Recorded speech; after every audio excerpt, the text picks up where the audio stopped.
Shortly before the earthquake, this primary school playground was filled with children. Located 300 meters from the coast, the school was in the path of the tsunami, yet all 82 pupils survived. The floor of the gymnasium collapsed due to the pressure created by the tsunami. When I saw the tsunami, I didn't think about dying. To me, it looked like the world was about to end. The children evacuated the building this way and headed for the hills.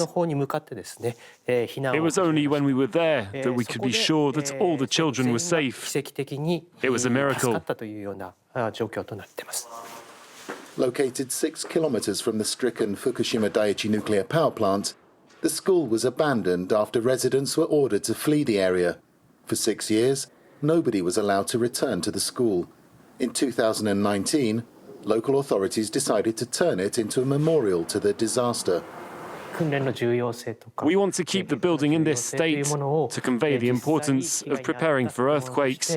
People should know that they can escape and survive if they know what to do.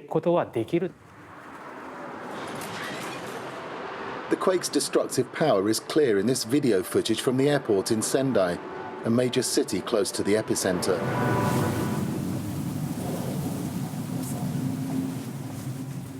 The shaking lasted nearly 3 minutes. And yet the strongest earthquake ever recorded in Japan caused fewer than 600 deaths.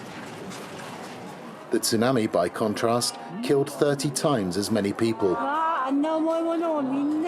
In Tokyo, skyscrapers swayed but stayed upright thanks to strict building standards introduced in 1981.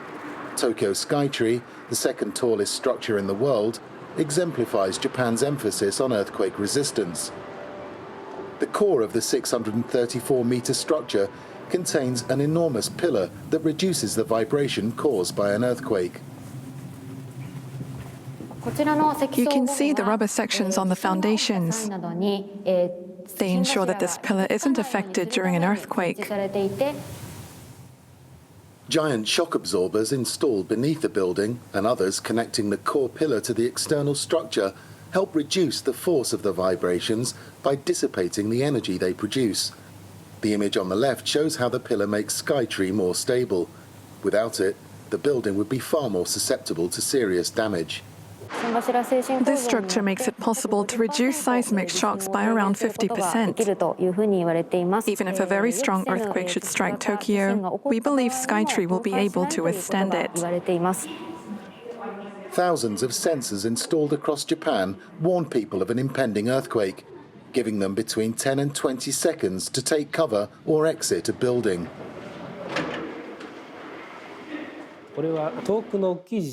This seismometer is very efficient at measuring major earthquakes with distant epicenters. It picks up earthquakes all over the world. These ultra-sensitive sensors work in tandem with a warning system, sending out alerts telling people to immediately protect themselves. You may think that it's impossible to do much in such a short space of time, but in reality, it is possible to avoid falling objects that could harm you. A falling bookcase, for example, could seriously injure or even kill you. So these few seconds are very precious.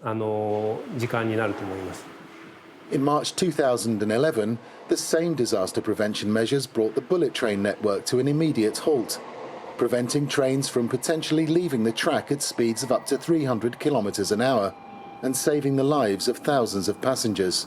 The same approach can be seen on a smaller scale. Households are advised to prepare an emergency kit with essential items in the event of a major disaster. This Fukushima resident is well prepared. I have a radio that doubles as a torch, an extra torch, and a rope. And here are plates, forks, and knives. And this is a mini gas stove. After the 2011 earthquake, we had to live in our car for 5 days. We weren't able to return home due to the tsunami. We had no water or food. It was really tough. This is the scene just 5 kilometers from her house. High radiation levels mean much of Namie and its abandoned homes are still off limits. No one is sure if people will ever be able to return to this part of the town. It's a reminder that a decade on, the scars of the 2011 disaster have yet to heal.